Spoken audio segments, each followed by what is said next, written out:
Chapter 50. Love is never a weakness. Zazie rushed through Borroka on the back of her spectral beast with a heavy heart. Every section of the castle she passed looked like it got shaken up by an earthquake of a magnitude Rokan had never experienced before. It pained her to see the place she grew up in completely laid to ruin.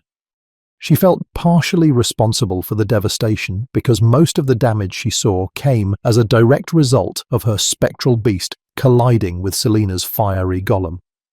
However, she put the majority of the blame on the naked seductress Marcus seemed to be a bit too familiar with. None of this would have happened if the woman named Elandra Aurealis never infiltrated the castle. "Captain!" A male voice yelled from the inner courtyard as she passed through at high speed. The man's eyes were wide and trembling, partly from the destruction around him and partly from seeing Zazie's luminescent mount. "What is going on, Captain? Everything turned to chaos all of the sudden." Zazie promptly stopped, but clearly let her subordinate know she didn't have much time to spare. "Lieutenant Hacker," she said, this time addressing it to the correct person. "gather your troops and evacuate everyone from the castle. Raise the alarms to the highest level. Borroka is under attack." "Under attack?" The short and stocky man repeated in disbelief. "But who?" "Shut up! There is no time to explain. Just do as I say. Tell Faisal to coordinate a shelter for the evacuees to stay in and keep everyone away from the castle. I need to save the king." "What?" Hacker muttered, but the captain already sped off in the direction of the throne room. Within a minute, Zazie barged through the double doors and caught Elandra standing at the centre of the octagon that was formed by 8 basalt pillars. At the far end of the room, she saw her grandfather standing on the dais with his back turned to her. She grinned. It would seem that she had arrived just in time to stop Elandra's malicious intentions. The king made no effort to turn around and held his hands neatly folded behind his back. He kept his eyes raised to the wall that was decorated with the oxen of every noble house in the kingdom. Preparations were already being made to engrave the emblem of Ragnarok into the permanence of Malachi's history. All that was left to do before the process could begin was for Marcus and Zazie to reach an agreement concerning the final design of the emblem, and to actually get married, of course. Zazie leaped off her spectral beast and picked up a sword from one of the 5 murdered guards. Not exactly her weapon of choice, but between a heavy poleaxe and a nimble sword she would always pick the latter. She groaned as she scanned across the faces of her fallen subordinates, all of whom she knew by name. She already dreaded having to speak with the loved ones they left behind. "This ends here." She said softly but firmly. "Indeed," Elandra said, and looked over her shoulder with a wicked smile on her face. Her golden eyes shone brightly under the flickering light of 1,000 candles. Adding a Gorovi to my collection would have been a nice bonus, though. In a flash, she swiped a hand at Zazie, but then rapidly dashed toward the dais. No one would dare to question the martial capabilities of Zafira Mantarok, but like most people who were born after the Great War and grew up in an era of peace, she was still relatively inexperienced with actual combat where the outcome was only determined by life and death. Zazie lacked the cunning of a crafty veteran and fell for the feint. She spun to her side as if evading a throwing knife and only realized she had been duped after completing her pirouette. But by then, Elandra had already reached the dais and found herself well within striking range. She dug her long black fingernails, like a set of sharp obsidian knives, into the king's ribcage with surgical precision, right where his heart should be, and started cackling with a chilling laughter. But the laughter abruptly came to an end when she yanked back her arm and realized she wasn't holding a beating heart inside her hand. In fact, there wasn't even any blood at all. The fabrics of the robe that the king wore hung limply around her forearm. The crown of gold and titanium clattered to the granite floor with sharp, piercing clangs. The king was gone, and in his place stood an overweight, cream-coloured cat, licking his dark brown paws at Elandra's bare feet. "Tricked by a fellow shapeshifter," Zazie said, taunting with laughter. She knelt down and called the cat to her for a rubbing on his chubby cheeks. "Good job, Ollie. Now piss off. This place is far too dangerous for you," she said, and watched the cat leave the throne room at his own leisurely pace. "A Elandra furiously turned around. Her demeanour was twisted with a fury that instantly wiped all grace from her beautiful face. Her golden eyes no longer showed playfulness, but instead sought to destroy anything or anyone unfortunate enough to be caught in sight. Do you have any idea how long we waited for this opportunity? So your plan really was to assassinate the king all along, huh? You should have done your homework, Kanushi. Ollie has been created by the great Damao Misamok exactly for an occasion like this. Zazie lowered her stance and levelled the sword next to her head. She whistled through her teeth to recall her spectral beast. Fighting with such a destructive force would only increase the risk of the entire castle collapsing. The horned wolf immediately evaporated into a formless source of energy and started swirling around Zazie's blade, giving it a bluish, undulating glow. If you actually listened to what I said before, you would have known. Elandra dramatically flung her head to the ceiling and drew a deep breath in an attempt to rekindle her composure. She heaved a heavy sigh and smiled. I guess it can't be helped then. If shortcuts don't work, I might as well enjoy the scenic route. And as if on cue, she turned her eyes to the side entrance where the door suddenly flung open. A bearded man wearing a white hooded cloak walked into the throne room with one of his arms wrapped around a woman who looked like a sophisticated version of Zafira. She was whimpering and sobbing, and probably would have cried out loud if she didn't have a razor-sharp knife tightly pressed against her neck. A thin stream of blood oozed from her throat and steadily slid down between her breasts. Zora! Zazie shouted, but she was only answered with a silent plea from her sister's begging eyes. Shush, girl, the bearded man said in a deep and husky voice as he approached the naked woman on the dais. Zazie suddenly felt an intense urge to remain silent. She recognized the influence of a powerful telepathic force numbing her into a submissive state and struggled to offer any resistance. There were many things she wanted to say, but it was as if the words, flat out, refused to leave her lips. Esau, Elandra said with a thin smile. What impeccable timing. where's the king? Not here. Elandra replied dryly. Aren't you supposed to be a seeker? What do you mean he's not here? I felt his aura coming from this place. Elandra shrugged. Say, why didn't you tell me about Ollie? Esau raised an eyebrow. Who's Ollie? The cat. What cat? Esau raised an eyebrow. You know, you really need to get your head examined sometime. Why Cain chooses to trust you is truly beyond me. Elandra arched her back and puffed up her chest. She waved her long black hair to one side of her neck, fully exposing her delicate body. Really? You must be blind, dear. Esau scoffed and turned his head to one corner of the room, as if suddenly noticing something strange. His eyes were still closed, however. Seems like you have broken one of your toys again. Elandra laughed.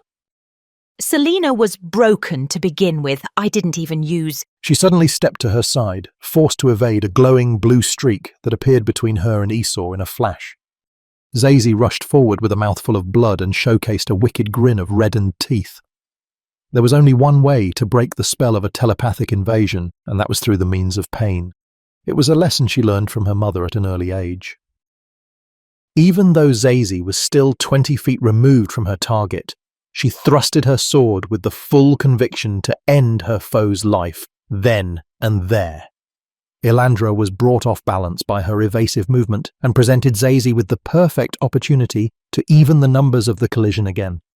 The blade came up short, as was to be expected, but the glowing energy that used to be her spectral beast became an extension of the strike, and like a harpoon, it shot forward, closing the distance in the blink of an eye.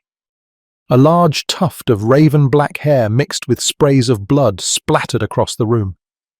Elandra fell to her knees with a groan. A massive gash opened up her shoulder, but she somehow managed to avoid being fatally wounded. Zazie was about to follow up with a decisive blow, but noticed a small movement from Esau's wrist that made her hesitate.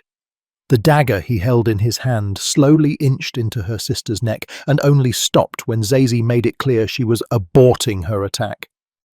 Love is such a nuisance. Wouldn't you agree, Zafira Mantarok? Esau loosened his grip on Zariah and even let her wander freely, but she remained completely frozen in position, either because of his telepathic influence or simply out of sheer terror. Love was your father's undoing as well, if I remember correctly. Where is that dumb cow anyway? I was hoping to— He suddenly paused and turned his head to the side entrance. Ah yes, speaking of dumb cows, I almost forgot you were there as well. A tall, gaunt woman with long, honey-coloured hair shuffled into the throne room as if she were sleepwalking, head drooped, shoulders slumped forward, and arms dangling limply at her sides. She wore a white nightgown that draped loosely around her skeletal frame. Rin, what are you doing? Get the fuck out of here! Your father sure lucked out with his children, Esau said tauntingly. The first one is nothing but a glorified parade horse. The second, barely more than a living corpse. And the last one is just a runt who thinks she has what it takes to make up for her sister's shortcomings. He should have listened to my advice all those years ago. The Baratok bloodline is clearly cursed. Zazie clenched her jaws until they squeaked. Blood still seeped from the cracks of her teeth, painting her entire chin and neck red. She held a sword in her hand that felt no more threatening than a twig. With the presence of her two sisters, who both were incapable of staying out of harm's way, she couldn't possibly fight at full capacity. Yes, child. Love is pain. So, allow me to free you from your burden now. Esau snapped his fingers and took a few steps back, slumping into the throne of Ifra Baratok. He waved a hand to his side and invited Elandra to take a seat beside him, but she was still heavily affected by her wound and seemed content with her place on the ground. Zazie couldn't move at all. A foreign voice in her mind commanded her to stay put and enjoy the show. She was bravely resisting the telepathic invasion, but knew that biting her tongue a second time wasn't enough to free herself from this mental abduction. She needed stronger stimulation. Her hand was trembling in a failing attempt to direct the tip of the blade at her own foot. She froze stiff when Rin suddenly shuffled past like a walking corpse. Rin! Zora sobbed, her entire body shivering from fear. She clearly didn't understand what was happening or how she got caught in such a precarious situation. Rin cocked her head to one side and smiled as if to console her big sister.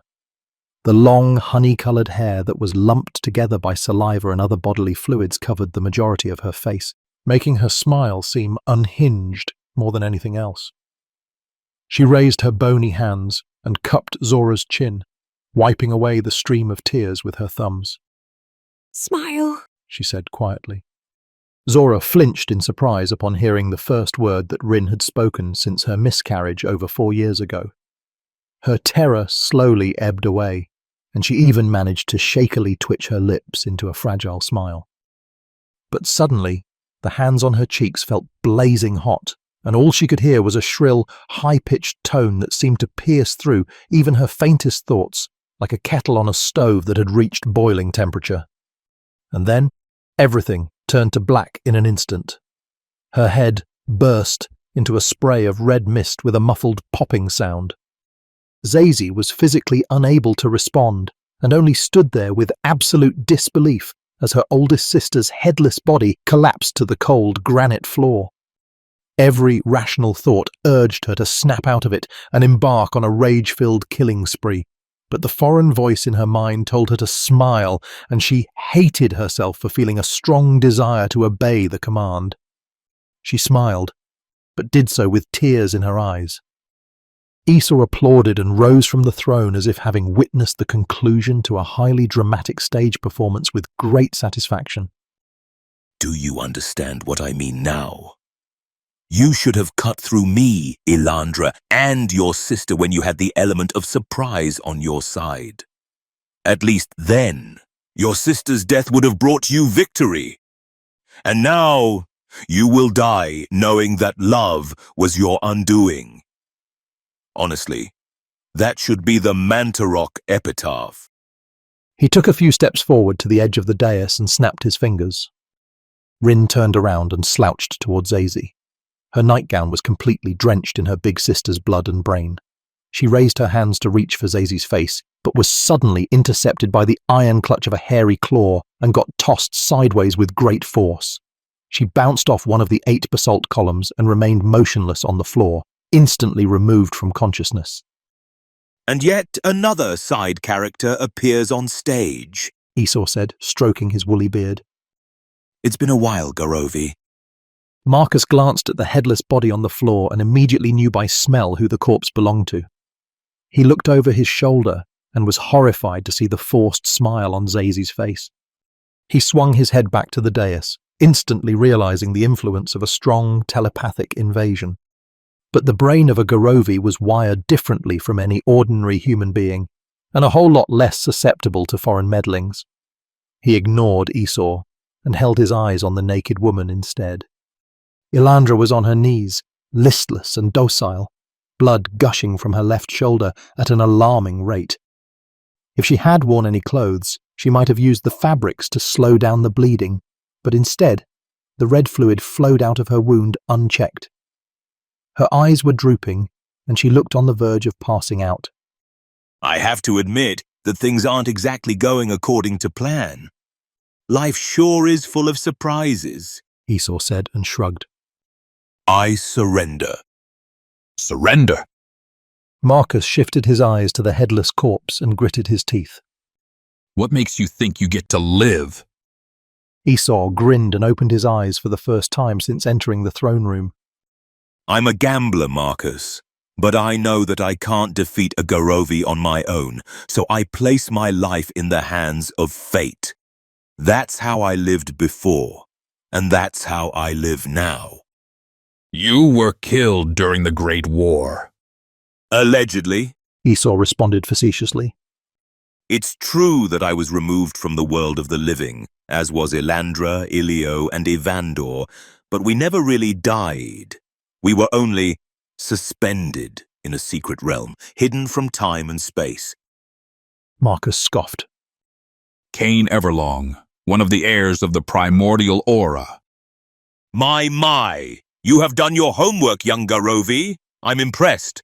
Listen, you let me live, and in exchange I will tell you everything you need to know about our plans. Esau glanced at Ilandra with his misty grey eyes and chuckled at the sight of her suffering. Marcus said nothing. Even if the offer could bring his side a massive advantage, it wasn't up to him to decide. Not when there was the death of a Malaki princess to answer for. You are right, Esau said, as if having read Marcus's thought. I will release Lady Zafira from my grasp and we let her decide. It's much more interesting that way, wouldn't you agree? However, I do want to raise the stakes if you wish to relinquish your involvement.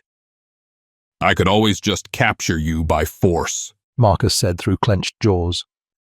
Or could I perhaps force your betrothed to end her own life instead? Esau laughed and shook his head. No, Marcus. I can see through your bluff from miles away, just as I did in the Doran. As I was saying, if she doesn't kill me, I get to walk free. You can even take Ilandra if you want to. We have no need for a corpse anyway. Marcus remained silent and turned his head to Zazie. Her lips were still fixed into a wide smile, but her eyes were overflowing with tears and only showed him unbearable sadness. I will take your silence as agreement. Esau snapped his fingers and straightened his posture in anticipation. Zazie dropped to her knees, her sword clattering on the granite floor. Every voice inside her head screamed at her to pick up the sword and shred the Kumar Toya responsible for Zora's death into 1,000 pieces, but she just couldn't. Every part of her body was being torn apart by an insufferable sorrow. She was only able to keep herself upright with the support of 2 trembling hands. She was nauseous and felt an urgent desire to vomit, but only managed to retch and dry heave. Her vision became a blurry mesh of colours, and all she wanted to do was to be cradled to sleep in her big sister's arms, just as she had always done before deciding she was too mature for such behavior. She was bawling and crawling toward the lifeless body of Zora before collapsing into Marcus's arms halfway there. Well, that decides it then. Esau said with a smug expression on his face. Love is a vulnerability, young Garovi. You'd best get rid of it should you ever want to reach your potential. Love is never a weakness. Marcus growled, securely embracing the love of his life inside protective arms. His fangs were bared in a display of pure hostility, but as a man of honor, he had no other option but to uphold the terms of the bet and let Esau go. Honor is another one of those. Esau suddenly fell silent. His body was twisting in mid-air like a wet cloth being wrung out. His arms and legs snapped into the most unnatural angles, accompanying his agonizing screams with a gruesome melody of shattering bones. Out of nowhere, King Ephra emerged from one of the secret entrances that led to the catacombs with Ollie strutting along beside him. You seekers see through mountains and fog, but never think to look beneath your feet. Ephra, Esau croaked. Love is a great motivator. You think that ridding yourself of affection will bring you to your potential, and that is why you failed. Love gives people the reason to explore beyond their own limitations and to exceed their potential. The king glanced at the horror inside his beloved throne room and instantly regretted his late arrival. Esau Hilaranok, I hereby sentence you to death for the murder of Zoraya Montarok, your involvement in the death of Adam Baratok and Nera Everlong, and treason against Malachi. Do you have any final words? Esau, only held upright by the will of the king, coughed up a mouthful of blood. I know many secrets of Valise and her empire. It's not too late for me yet. Call me a healer, and I will tell you everything. Ephra held his eyes on the man who had once been his pupil, as well as the would-have-been godfather of his grandson. You're a healer, he said coldly, and crumpled Esau's entire body into a ball, pulverizing every bone to dust and squeezing every drop of blood through his pores. He then turned his attention to the naked woman who lay unconscious next to the throne of his late wife. Fetch me a healer. He grumbled to Ollie and shakily shuffled toward the lifeless body of his granddaughter.